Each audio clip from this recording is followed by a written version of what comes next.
Hello, it's Kate McKay. And again, thank you so much for joining me. I'm really enjoying these one-on-one interviews with people who are talking about how we can not only survive this time, but also to thrive. And so I'm interviewing a bunch of different people that I know from different areas of my life and all different walks of life. And I'm really looking forward to this interview. I'm interviewing John Teeter, and he is an MD.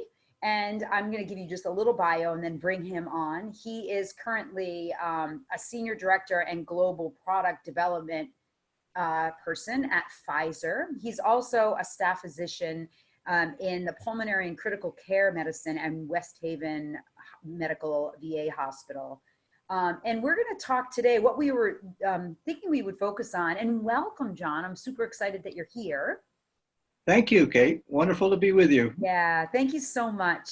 So in our preliminary talk, and I guess the viewers, you should know this is really very impromptu. I mean, we literally just spent like 5 or 10 minutes before talking about, certain things that we're going to focus on. So this is very organic. And I appreciate your patience as I stumble through this and interview these really amazing people. So again, John, thank you so much. And so how are you doing? How are you doing with this, the current crisis, and how are you managing it personally? Doing well. I mean, like many millions of other Americans, I'm adapting to working predominantly at home and, kind of social distancing while trying to keep my sanity and, be productive. So, Right, exactly. yeah. Yeah, it's adjustment for sure. And so because I know I'm just going to bring this up because you are an athlete, how are you managing that piece of you, that part of your life where you get the wiggles out per se in a job, in a lifestyle that's pretty intense? Well, I guess one of the advantages of being at home is, you get to do things you wouldn't normally do during the day, like go on long walks with your dog, for example. Yeah. Get on your bike and go out for a ride when the opportunity presents itself. So again, adjusting to the times and the opportunities. Right. And as a person, as a doctor, and all of your years of working with people, how is that how are you adapting to a little bit different pace as far as interactions with people one-on-one or with a team? Yeah, well, it's a little more formal, right? I mean, in a professional setting, you still have to be mindful of, personal hygiene and keeping your distance and things like that. So it is a little more formal. Mm-hmm. A lot more effort is spent on, education and trying to address the concerns people have about, their risk and the current ways of maintaining wellness. Right. Yeah, exactly. So we were going to really highlight, we're not really going to go into as much the medical stuff, although I do want to hear a little bit about how Pfizer, like how your work environment is shifting. But we really were going to focus our conversation on how to maintain resilience during these challenging times. And you and I have had a conversation, which I really enjoyed, about grittiness and really what that means for people in order to, again, not only survive, but thrive. And I would love if you wouldn't mind sharing me, what is your personal, how do you view resiliency, or how would you message it or speak of it? Well, I think the first thing for me is trying to not be intimidated by the situation. So, I mean, I know it's overwhelming, it's unique, it's scary. The headlines are all around us. But I think, not being intimidated and overwhelmed by it, trying to be informed, but not, perseverate over every single headline, and doing what you can do. I mean, not letting the situation completely overwhelm you, but there are things that you can do as an individual to maintain your health and, protect the greater good. Right, exactly. So were you always like that, John? I mean, just as far as like, how did you establish, or was it just the way you came out of the box as having a higher level of, or understanding the importance of self-care? Yeah, I think I came out of the box that way. Yeah. Yeah. Your mom would probably say so, right? Yeah, yeah, I Yeah. think So so. what would you tell people that maybe it always hasn't been their priority, and now all of a sudden all they're hearing from the media and social media and everywhere else, practice self-care. And the reason why I asked this is because as a man, much of your identity for most men is identified through their work, and how wonderful that your work is also your passion. So wonderful. But what about the men that have been working their 9 to 5s and just doing their work, or people in general, and all of a sudden no more sports, and then no more work, no more of that identity. And all of a sudden we're hearing self-care, self-care. What does that look like, or how would you describe that? Maybe if you were talking to other men, but people in general. Yeah, well, I mean, I think there's a mental and physical aspect, right? I mean, I think mentally, social distancing does not mean social isolation. Mm, Making an effort to contact and just reach out to folks either online, or my daily walks around the neighborhood usually result in several encounters with my neighbors at a safe distance. right, exactly. How are you over Yeah, there? yes, exactly. So I mean, so again, distance yourself, but don't isolate. So I think there's a distinction to be drawn there. Right. And I think, taking advantage of opportunity, just getting outside, I think is therapeutic. Getting exposed to, fresh air and sunshine is a good thing. uh, Right. Walking and, whatever else you do to promote health and relieve stress. Right. That's And healthy, yes, right? and So, making sure you're well fed and well rested. mm, so true. Yeah, so the basics, I think. Right. And so just, and if someone doesn't have really, like, for example, like your work that you do with the VA, what kind of conversations do you have with people around health and wellness and holistic care? Is that part of your job? I mean, I'm assuming it is, those kinds of conversations. Yes, it is. I mean, many of my patients have chronic illnesses, so it's treating those, but it's also engaging them in their own health decisions and making them aware and educated of what their choices are, and how they can impact again their own disease progression and path. And is it, and you seem as though that's really something that lights you up, because when you talk about that, it really seems like that's something that really warms you emotionally and mentally and feeds you. And I just think that that's wonderful, because you're dealing with a population that is often isolated, I think, and also the fact that they're struggling with health issues. So I can imagine that's a rewarding experience for you. Absolutely, Mm, yes. that's A great. very needy population, and a very deserving and thankful population. So it's Oh, wonderful to work with them. that's Absolutely. wonderful that you say that. Isn't that wonderful? So a needy population and also a grateful population. So how Yeah. wonderful is that as a modeling, right? That they're grateful Yeah. for kindness. And that's wonderful. And how would you apply that same kind of thing to how maybe we can approach, because we did talk about how you had said that remembering that kindness and compassion are infectious tools. So can you give us maybe some more insight on that?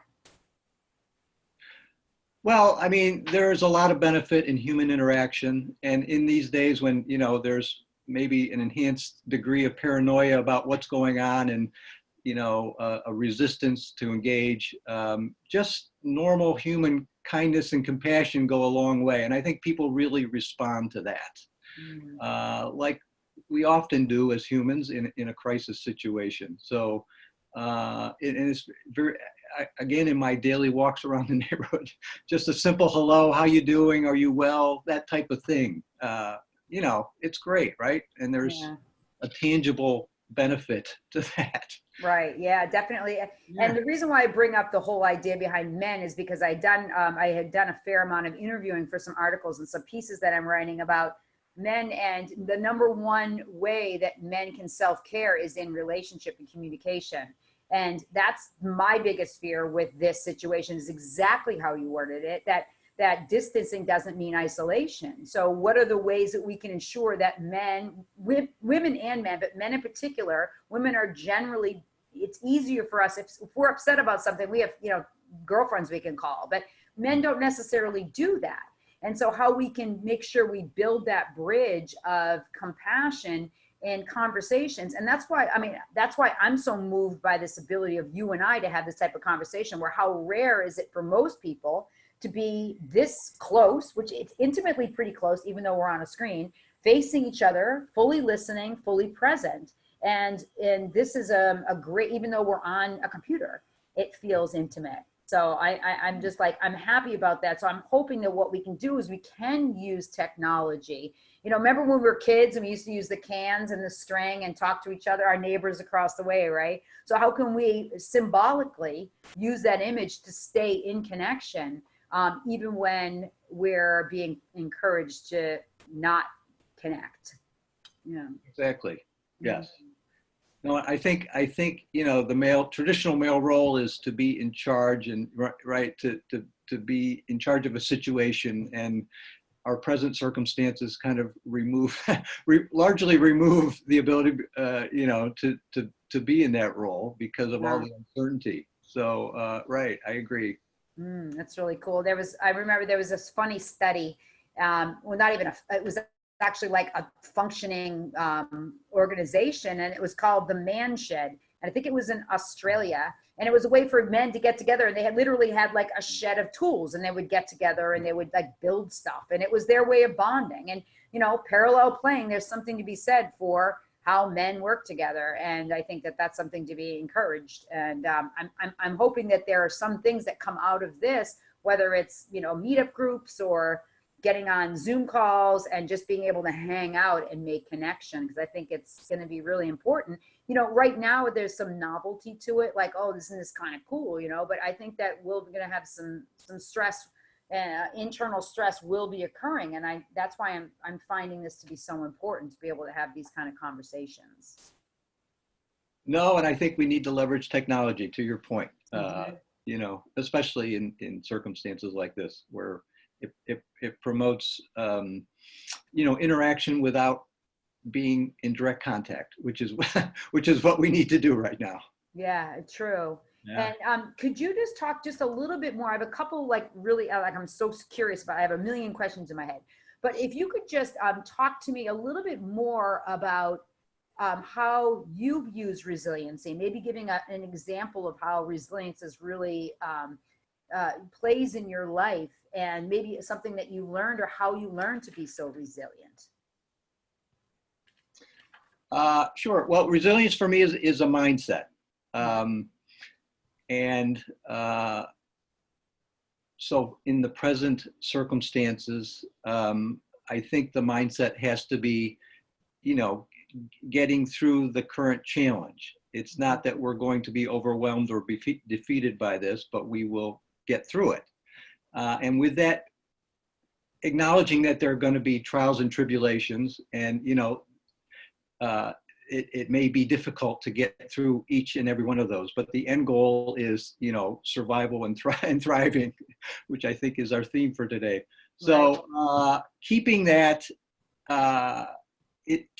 perspective in mind, that mindset.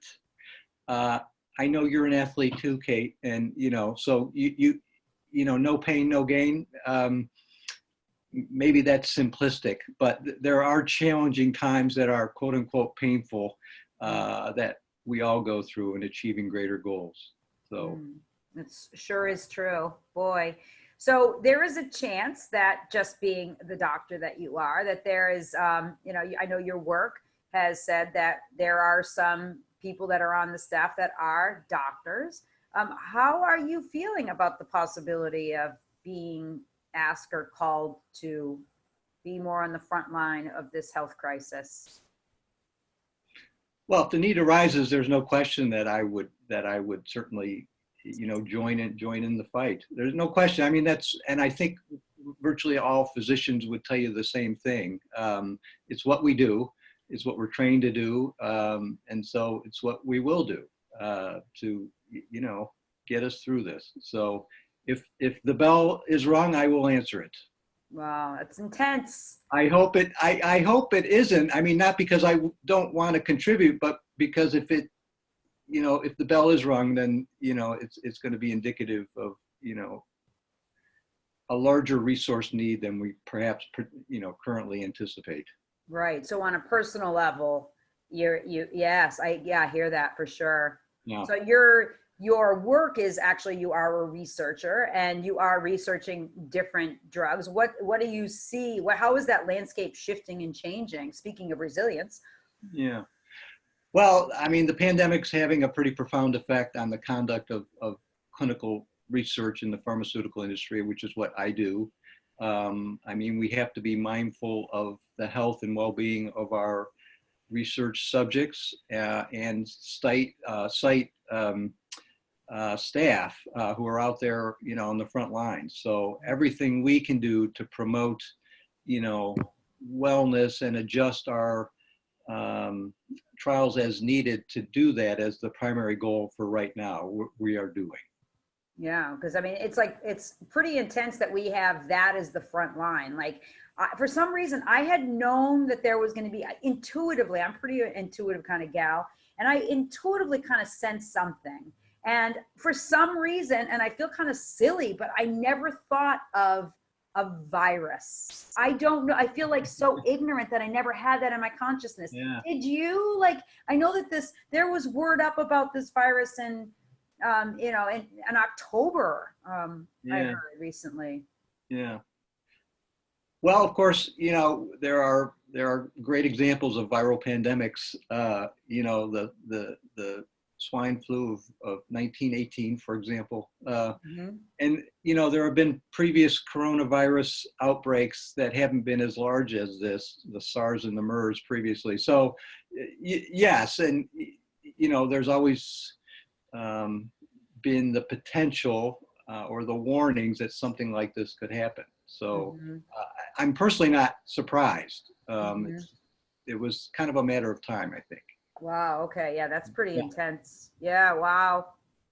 Oh, John. So, okay. So is there anything else that you'd like to add? I'm super appreciative. And I think that I know that there was a couple other questions, but is there anything else that you'd like to add from our conversation? Well, I guess I would only leave your audience with, again, the notion that, kindness and compassion are infectious too. So in the midst of our concern around being infected with, bad things, let's consider infecting ourselves with something good. Yes, I like and infectious joy, infectious hope, Yeah. infectious peace, infectious creativity, infectious courage. May we share that, all of us together. Wow. Okay, John, I really appreciate your time. Thank you so much, and thanks for the good work. And I'm hoping that you don't get called in because, again, that is indicative of some other things. But I wish you well, and please be safe. And thank you again so much for the viewers for checking in. I put some how you can contact John on LinkedIn if you have any questions in particular for him. And again, thank you so much for being part of this. And again, kindness and compassion will get us through. I'm sending out my love and blessings to all of you. And thank you so much for joining us. Ciao.